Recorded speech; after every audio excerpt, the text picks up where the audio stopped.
What's up guys? Ayan, magpapahuli ka ba sa isang lugar na ganito? Meron palang gantong lugar, di ba? Na mala New Zealand ang vibes dito lang yan sa Carmona, Cavite. Ayan. Ayan, ang dami pumupunta dyan dahil nga pwede silang maglatag ng ganyan, mag-picnic. Ayan, may mga nagpi-picnic dun sa may malay. Pero bago namin umpisan yan ito, ang senyales na uulan. Ayan, joke lang, nilinis natin ang nilinis natin ang ating service. Ayan, hinugasan natin. And ang unang first time na nalinis na car wash. Ayan, may kasama po ang chikiting na kulit. Ayan, at syempre ayan guys, tinulak ko ng konti yung sasakyan dahil nga may mga dumadaan sa likod.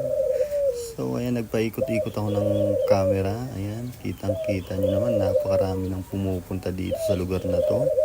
At syempre dito maraming mga food stall or mga tent na mga nagtitinda ng pagkain, iba't ibang klase ng pagkain ang matitikman siya dito. Kaya mga dito, masasarap na pagkain. Ayan. At syempre tulog na tulog pa si Rain.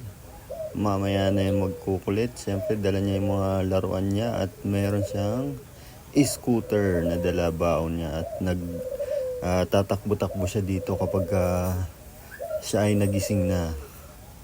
Alright. Yan. Siyempre food trip dito. Konting snack lang. Solve ka talaga dito. Meron dito mga swak sa budget mo or meron din naman dito mga special mga hindi mo pa natitikman sa ibang lugar.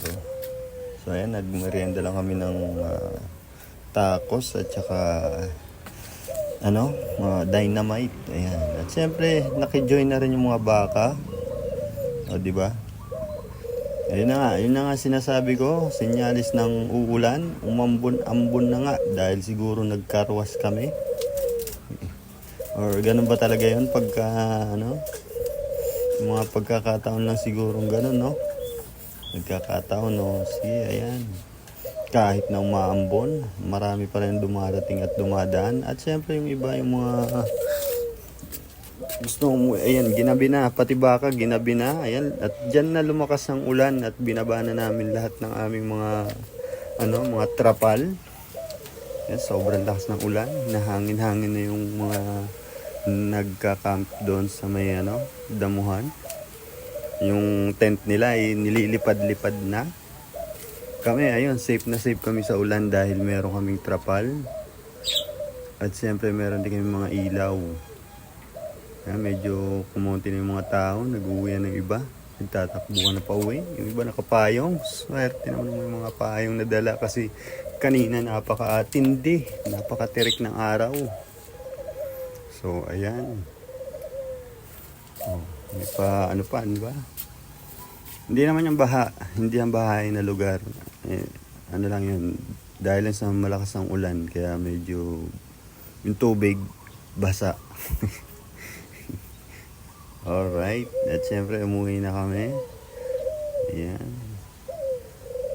O, diba, pati baka, nandyan din. Yan mga kasama nyo kapag nagpunta kayo dito, ha? O, yan lang. Bye-bye.